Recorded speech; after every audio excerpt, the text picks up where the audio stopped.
মা সব বাসন মেজে দিয়েছি, এবার আমাকে 100 টাকা দাও। ও 100 টাকা 100 টাকা, হ্যাঁ হ্যাঁ দাঁড়া দিচ্ছি দিচ্ছি। এই নে টাকাটা আমি ঠিক নিয়ে নেবো।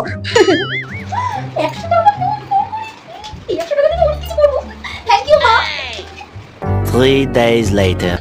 পুটি শোন না, বলছি দুধওয়ালা আসতে পারে, উনাকে আজকে আমার সারা মাসে টাকাটা দিতে হবে। হ্যাঁ, তো আমি কি করবো? তাই এখানে 500 টাকা আর 100 টাকার কম হচ্ছে, একটু দে তো 100 টাকা, আমার কাছে না নেই। হ্যাঁ, আমার কাছে কোথায় 100 টাকা? আমি কোথায় পাবো? কেন, তোকে যে সেদিনকে আমি দিলাম বাসন মাজার 100 টাকা, সেই টাকাটা কি করলি? হ্যাঁ, ওই 100 টাকা মা, ওটা তো তুমি আমাকে দিয়েছিলে গো বাসন মাজার জন্য।